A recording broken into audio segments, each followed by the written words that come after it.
Kita ini kan sebelum Ramadan, saya sering mengatakan nih, kita ini sebelum Ramadan bagaikan ulat yang menjijikan. Kita sebelum Ramadan itu bagaikan ulat yang menjijikan. Artinya apa? Banyak dosa, banyak salah, mungkin sholatnya suka bolong-bolong, nggak pernah sedekah, nggak pernah beramal sunnah gitu ya. Jadi sebelum Ramadan nih kita itu bagaikan ulat yang menjijikan. Makanya kita doa, ya Allah balighna Ramadan, Allahumma balighna Ramadan. Dari bulan Rajab malah gitu doa gitu kan. Allahumma barik lana fi Rajab wa Sya'ban gitu. Wah, pokoknya gitu dah. Doa kita itu ingin masuk ke bulan suci Ramadan. Harapannya apa? Kita berharap di bulan Ramadan ini segala dosa dan kekhilafan kita di masa lalu itu, di 11 bulan kemarin itu diampuni oleh Allah. Karena Allah kan sudah membuka pintu ampunannya nih, ya. Makanya kata Nabi, saking murahnya Allah membuka pintu ampunannya, maka terlalu celaka, malah kata Nabi, celaka kalau ada umatku yang masuk Ramadan, ketemu dengan Ramadan tapi dosanya tidak diampuni. Orang Allah sudah royal, sudah diobral kok. Ampunannya udah diobral Pak, ibarat manusia nih, bahasa kita nih, Allah mengobral ampunannya, kok kita nggak bisa meraih ampunannya gitu. Itu celaka banget gitu ya, celaka banget. Maka ketika kita masuk Ramadan bagaikan ulat masuk ke dalam kepompong, ulat ya masuk ke dalam kepompong.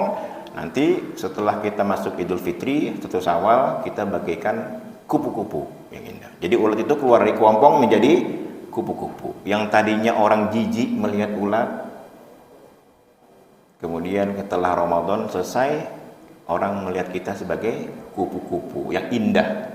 Semua orang saya rasa suka dengan kupu-kupu kan, indah warnanya. Nah begitupun kita ya. Jadi kalau Imam Ghazali itu pernah membuat permisalan, ada 2 jenis puasa. Mungkin bapak-bapak dan ibu-ibu pernah mendengar, ada 2 jenis puasa. Yang pertama puasa ular, yang kedua puasa ulat. Ular dan ulat. Ulat tadi yang saya katakan ya, masuk ke pompong, puasa dia, tidak makan, tidak minum, keluar menjadi kupu-kupu yang indah. Ada lagi puasa ular. Puasa ular apa? Ular itu kalau mau ganti kulit kan dia berpuasa tuh, bersemedi berapa hari gitu. Nanti setelah dia berpuasa tidak makan tidak minum, kemudian dia keluar dengan kulit yang baru, yang indah. Tapi apa? Lidahnya tetap bercabang 2, tetap buas, tetap berbisa. Artinya orang yang berpuasa ular itu ya sebelum Ramadan dengan setelah Ramadan sama saja. Suka ngomongin orang, tutur katanya juga masih kasar, ibadahnya tidak bertambah. Nah ini puasa ular, celaka kita ya. Jadi insya Allah kita semua karena sudah digembleng selama sebulan, minimal adalah perubahan. Ya, yang tadinya suka ngomongin orang, stop ngomongin orang. Nah ini ada permisalan di dalam surat An-Nahl ayat ke-92 jemaah sekalian. Ini mungkin untuk apa? Untuk refleksi kita ya. An-Nahl ayat 92, Allah Subhanahu wa taala berfirman, A'udzubillahi minasyaitonir rajim, wa la takunu kallati naqadat ghazlaha min ba'di quwwatin ankatha. Dan janganlah kalian seperti perempuan yang memintal benang dengan rapi. Bapak tahu ya, memintal ya, menggulung, ada benang layangan gitu, yang sudah memintal, menggulung benang dengan rapi. Setelah benang itu rapi, diurai-berai kembali. Ini bahasa kiasan dari Al-Quran, dari Allah. Wala takunu kallati naqadat ghazlaha min ba'di quwwatin ankatha. Janganlah kalian seperti seseorang yang sudah memintal benang dengan rapi, setelah rapi kemudian dikusutin lagi. Artinya apa? Selama Ramadan kita sudah memintal hati kita, memintal ibadah kita, memintal tutur kata ya. Ibadah yang tadi nggak pernah kita lakukan, kita lakukan.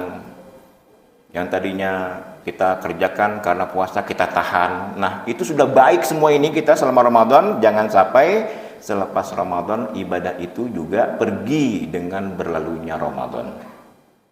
Ya, jangan juga pergi bersama. Jadi maksud saya, yang tadinya mungkin kita sudah sering ke masjid, setelah Ramadan ya udah, jangan dihilangin kebiasaan itu, dipaksa Pak. Kalau kita di Ramadan, di luar apa, di Ramadan itu sering baca Quran, ya baca di luar Ramadan.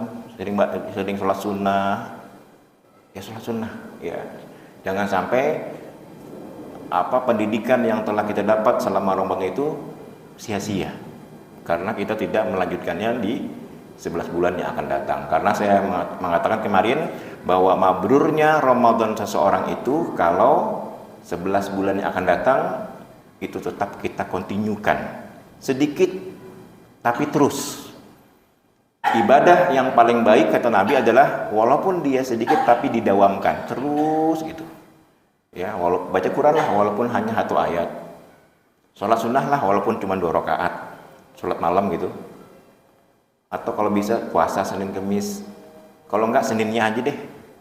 Gitu. Jadi masa kita sebulan bisa puasa di luar Ramadan tidak bisa puasa sunnah. Ya, minimal sebulan 3 kali lah puasa ayyamul bid. Ya, jadi ini jangan sampai kemabruran Ramadan kita itu ternyata hilang dengan berlalunya Ramadan.